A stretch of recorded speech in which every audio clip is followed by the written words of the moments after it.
기사 홀드는 시간을 번 것이지 재혁을 막은 것이 아니었다. 재혁은 다른 루트를 찾을 것이다. 내일 기자회견을 취소하지도 않을 것이다. 내일 오전 재혁은 서아를 그 자리에 불러내어 어떤 방식으로든 이것을 무기로 쓰려 할 것이다. 서아는 핸드폰을 테이블에 내려놓았다. 생각이 빠르게 움직이고 있었다. 그러나 손끝이 이상하게 차가워지는 것을 느꼈다. 그것이 온도의 문제인지 다른 것의 문제인지 서아는 구별하지 않으려 했다. 서준이 맞은편에서 서류를 보고 있었다. 아니, 보는 척하고 있었다. 서아는 그것을 알고 있었다. 서준의 시선이 서류 위에 머물지 않고 있었다. 그 시선이 간헐적으로 서아를 향하고 있다는 것을 서아는 모른 척했다. 서류를 집었다. 내일 기자회견에 재혁이 가지고 나올 수 있는 카드들을 다시 정리했다. 유산 기록, 병원 이름, 날짜, 당시 담당 의사의 소견. 재혁은 그것을 가지고 있었다. 그것을 공개적인 자리에서 꺼내는 것이 내일의 목적이었다. 서아의 손가락이 서류 가장자리를 눌렀다. 손이 떨리고 있었다. 아주 미세하게. 본인도 처음 알았다. 알고서 멈추려 했다. 그런데 멈추지 않았다. 3년 전 병원에서 혼자였다는 기억이 지금 이 손에 있었다.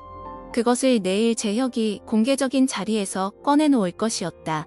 사람들 앞에서, 카메라 앞에서 한서아가 3년 전 아이를 잃었다는 사실을, 그리고 그 사실이 재혁의 방인과 연결되어 있다는 기록을, 재혁이 그것을 공개하는 방식은 서아를 약자로 보이게 하려는 것이 아니었다. 서아를 가해자처럼 보이게 하려는 것이었다. 복수를 목적으로 전 남편을 모함하는 사람, 위장 결혼으로 기업을 공격하는 사람, 거기에 불안정한 과거를 붙여서 아예 증언 자체를 무력화하려는 것이었다.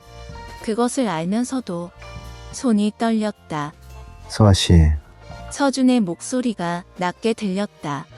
서아는 서류를 내려다보고 있었다. 그러나 시선이 한 줄에 멈춰 있었다. 읽히지 않는 상태로 서아 씨, 다시 불렀다. 서아가 고개를 들었다. 서준의 눈이 서아를 보고 있었다. 서류도 핸드폰도 보지 않고 서아만 보고 있었다. 서아는 손을 무릎 위로 내렸다. 서류를 덮었다. 자연스럽게 아무것도 아닌 것처럼. 왜요? 서준이 말했다. 손 보여요. 서아가 멈추었다. 뭐가요? 떨리고 있어요. 서아는 아니라고 말하지 않았다. 그것은 거짓말이 되었을 것이다. 거짓말을 하면 서준이 그것도 알 것이었다. 이 사람은 이상하게도 서아의 거짓말을 알았다. 괜찮아요. 알아요. 서준이 자리에서 일어섰다. 서아는 그가 어디로 가는지 보지 않았다. 시선을 서류 위에 두었다. 소리로 따라갔다. 서준의 발소리가 서아 쪽으로 오고 있었다. 멈추었다. 바로 옆이었다. 서아가 고개를 들지 않았다. 그리고 서준이 아무 말도 하지 않았다. 말없이 서아의 어깨를 감쌌다. 한쪽 팔이. 그 다음 다른 쪽 팔이. 서아의 몸 전체를 천천히 그러나 단단하게 끌어당겼다. 서아는 반사적으로 뒤로 물러서려 했다. 몸이 먼저 그것을 기억했다. 누군가에게 이렇게 안기는 것을 오래 하지 않았기 때문에, 아니 정확히는 이렇게 안겼다가 버려진 기억이 있기 때문에. 그러나 물러서지 않았다. 서준의 가슴이 서아의 뒤에 닿았다. 서준의 팔이 서아의 팔을 감쌌다. 그의 온기가 셔츠 너머로 전해졌다. 서아의 손이 움직였다. 무릎 위에 있던 손이 앞으로 올라갔다. 서준의 팔 위에, 셔츠 위에, 천이었다. 그냥 면 소재의 셔츠였다. 그것을 손가락으로 잡았다. 꽉 잡자마자 서준이 더 조여들었다. 강하게 두 팔로. 서준의 턱이 서아의 머리 위에 닿았다. 서아의 머리카락이 눌렸다. 그의 무게가, 그의 온도가 서아의 머리 위에 내려앉았다. 아무것도 말하지 않았다. 그 정적이 이상하게 컸다. 사무실 안이 이렇게 조용한 줄 몰랐다. 서준의 호흡 소리가 들렸다. 느리고 고른 호흡이었다. 서아는 자신의 호흡이 그것보다 빠르다는 것을 알았다. 천천히 맞추려 하지 않았는데 맞춰졌다. 서아의 손이 서준의 셔츠를 잡은 채로 손가락 사이에 천이 구겨졌다. 구겨진 상태로 꼭 쥐고 있었다. 놓지 않았다. 오래된 것이 올라왔다. 병원, 복도의 형광등. 새벽 3시. 혼자였다는 것. 재혁에게 전화했을 때 받지 않았다는 것. 의사가 말을 할 때 옆에 아무도 없었다는 것. 그 이후로 혼자 집으로 돌아왔다는 것. 그것들이 지금 이 온기 때문에 올라왔다. 비어있는 것은 채워지기 전까지는 비어있다는 것을 모른다. 채워지는 순간에야 비었다는 것을 안다.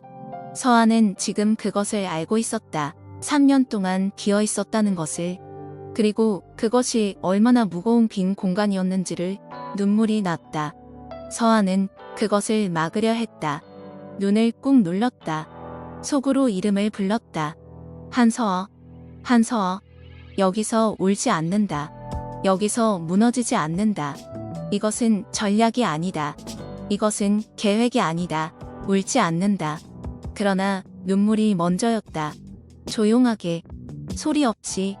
서아는 서준의 셔츠에 얼굴을 묻지 않았다. 그러나 눈물이 뺨을 타고 내려갔다. 손등에 닿았다. 서준의 셔츠 위에 닿았다. 서준이 알았다. 말하지 않아도 알 것이었다. 이 사람은 이상하게 말하지 않아도 알았다. 서준이 서아를 더 세게 안았다. 한 팔을 서아의 등에, 다른 손을 서아의 머리 위에 올렸다. 손바닥이 서아의 머리를 가볍게 덮었다. 그 손이 움직이지 않았다. 그냥 얹어져 있었다. 서아는 소리를 내지 않았다. 눈물이 났지만 소리를 내지 않았다.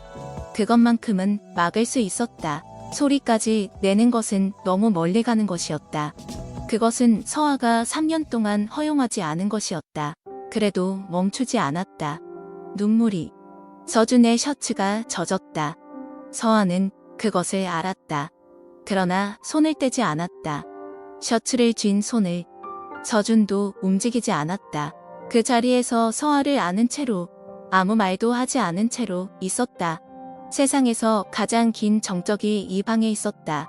서아는 그것을 느끼면서 울었다. 소리 없이. 그러나 분명하게. 처음으로. 3년 만에 재혁에게 버려진 날도 울지 않았다. 병원에서 혼자 복도를 걸어 나왔을 때도 울지 않았다. 복수를 결심한 날도, 계약서에 서명한 날도, 재혁과 처음 마주한 파티 그날 밤도, 지금 이 사무실에서, 이 사람의 팔 안에서 처음으로 울었다. 서준은 내내 아무 말도 하지 않았다. 괜찮다고 하지 않았다. 다 잘 될 거라고 하지 않았다. 울어도 된다고 하지 않았다. 그냥 있었다. 서아가 울어도 흔들리지 않는 것처럼 그 자리에 있었다. 서아는 그것이 다행이라고 생각했다. 만약 서준이 말을 했다면 서아는 다시 다쳤을 것이다. 말이 들어오는 순간 서아는 그것에 반응을 계산하게 되어 있었다. 반응을 계산하면 감정이 다쳤다. 말 없는 온기는 계산할 수 없었다. 그래서 열려 있을 수 있었다. 눈물이 천천히 잦아들었다. 서아는 눈을 감고 있었다. 서준의 심장 소리가 가슴 너머로 들렸다. 빠르지 않았다. 안정적이었다. 고른 박자로. 그 소리를 들으면서 서아의 호흡도 느려졌다. 서준의 손이 서아의 머리 위에서 내려왔다. 그 손이 서아의 등을 한번 천천히 쓸었다. 그것뿐이었다. 그러나 그것이 전부였다. 서아는 눈을 떴다. 서준의 셔츠가 눈앞에 있었다. 구겨진 셔츠. 자신이 쥔 자리가 구겨져 있었다. 그리고 서아의 눈물이 번진 자국이. 서아가 천천히 손을 풀었다. 그리고 뒤로 물러섰다. 서준이 서아를 놓아주었다. 막지 않았다. 서아가 고개를 들었다. 서준이 바로 앞에 있었다. 이 거리에서 서준의 얼굴을 본 것은 몇 번 있었다. 그러나 지금 이 얼굴은 달랐다. 서준의 얼굴에 감정이 있었다. 평소에 읽히지 않던 것이 지금은 읽혔다. 서아는 그것이 무엇인지 이름을 붙이는 것을 잠깐 망설였다. 서아가 말했다. 셔츠 망가졌네요. 목소리가 약간 갈라져 있었다.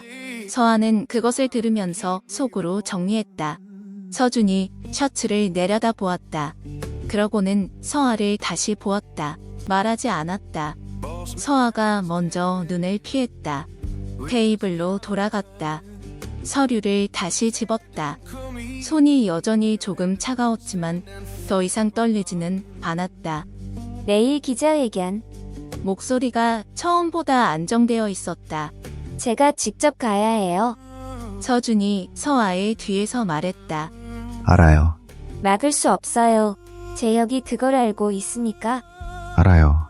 그러면 서아가 돌아섰다. 같이 가요. 그것은 질문이 아니었다. 서준이 서아를 보았다. 짧은 정적이 있었다. 서준이 말했다. 처음부터 그럴 생각이었어요. 서아는 그 말을 들었다. 그 말의 온도를, 낮고 고른 말 안에 들어있는 것을. 서아는 고개를 끄덕였다. 테이블로 몸을 돌렸다. 다시 서류를 펼쳤다. 내일을 준비했다. 머릿속에서 재혁의 동선, 가능한 발언, 대응 시나리오를 정리했다. 손이 더 이상 떨리지 않았다. 서준이 맞은편 자리로 돌아갔다. 자리에 앉았다. 재원에게 전화를 걸었다. 낮고 빠른 목소리로 지시를 시작했다. 서아는 그 목소리를 들으면서 서류를 읽었다. 이 방에 두 사람이 있었다. 각자 다른 일을 하고 있었지만 같은 방향을 보고 있었다. 창밖에 도시의 불빛이 가득했다. 서아는 잠깐 그것을 보았다. 그리고 다시 서류로 눈을 내렸다. 괜찮았다. 지금 이 순간은, 내일이 어떻게 되든 오늘 밤 이 방 안에서만큼은 괜찮았다. 그 생각을 한 자신이 스스로도 낯설었다. 괜찮다는 것을 감지하는 방식이 3년 전의 방식과 달랐다. 예전에 괜찮음은 버티고 있다는 뜻이었다. 지금의 괜찮음은 달랐다. 무언가가 달랐다. 서아는 그것에 이름을 붙이지 않았다. 붙일 필요가 없었다. 밤이 깊어지고 있었다. 서준이 마지막 통화를 마쳤다. 핸드폰을 내려놓았다. 서아를 보았다. 내일 오전 9시까지 기자회견 장소 확인 완료예요. 서아가 고개를 들었다. 언론사 홀드는 유지되고요. 유지돼요. 그러나 서준이 잠깐 멈추었다. 재혁 측에서 다른 루트로 자료를 넘길 가능성이 있어요. 오늘 밤 재원이 모니터링하고 있지만 완벽하게 막기는. 막을 수 없죠. 서아가 먼저 말했다. 막는 게 목적이 아니에요.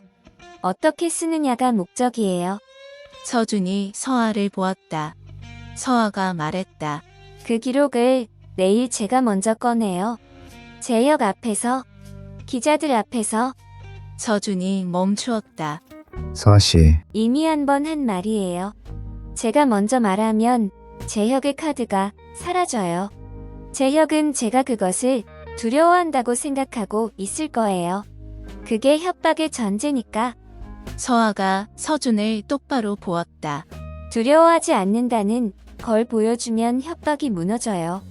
서준이 한동안 서아를 보았다. 그러고는 말했다. 내일 기자회견장에서 재혁이 서아 씨 옆에 서려고 할 거예요.